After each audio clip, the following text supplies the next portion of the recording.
Hey guys, welcome to our new vlog where we will talk about everything related to 3D digitization. Let's first talk about the context of our present time. If we look around us, it seems that we are living in two parallel worlds, the real world and the digital world.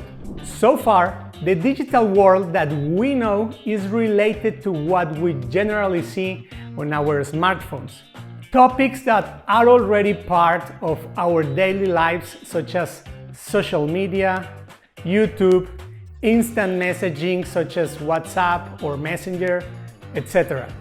But it's important to remember that there are also topics that are presented every day, such as cryptocurrencies, apps, video games, payment systems, digital business models, sale and rent of digital assets, NFTs, etc. On the other hand, there is the real world, in which we live, which is governed by the laws of physics that may prevent or demand too much from us to make some crazy ideas that we want to bring into reality. It is also a world with rules that we have to follow so that the coexistence between humans and societies does not become chaotic and we move towards a better future. Having said that, what comes to my mind when you want to correlate the real world with the digital world? The first thing that comes to my mind is video games, which every day promote a greater immersion of the user and his experience in the game through technologies such as virtual and augmented reality. But personally, I believe these two realities are created directly in a digital world and perhaps mixed with the real world. But let's be honest, you don't really feel like you are out of this real world. Do you remember Christopher Nolan's film Inception? In which practically within certain levels of sleep, people could overcome those physical laws within the real world. As a matter of fact, this is the direction we are heading. Only that the places where this happens will not be our dreams, rather the digital world. Here, we will distort our reality, but in order to do that, we must first digitize our reality. Imagine that you are gamers and like to play a FPS or a car chase game. But it turns out that you want your house to be the location of the game. In order to do this, we must first digitize the house. This will create a deeply immersive experience.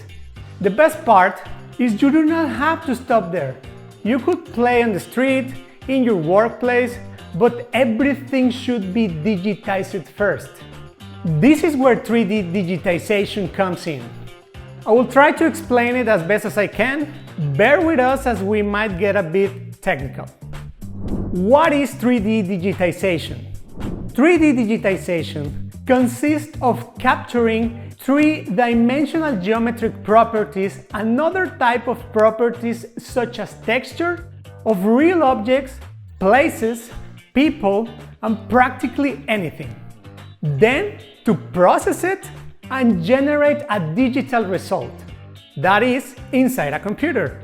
So you can manipulate and integrate it in different stages and places of the digital world, such as art, design, engineering, entertainment, conservation of historical assets, and endless uses, like virtual reality, augmented reality, etc. In short, digitization is virtualizing reality.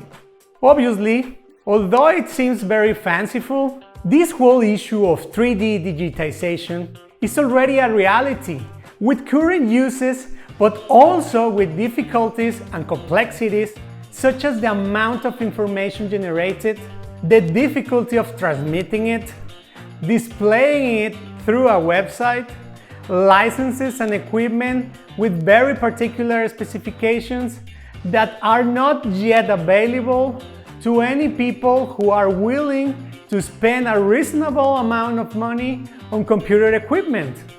This is where we have to enter the game of being efficient so that with the least amount of resources, we do more by prioritizing what deliverables we require and what we require them for. The truth is that 3D objects and places are fascinating to look at it, since they are represented by a very complex geometry and equally complex textures that can practically feel real. But they require great computational power to be able to be generated. Not to mention a very particular level of sensitivity from whoever is generating it.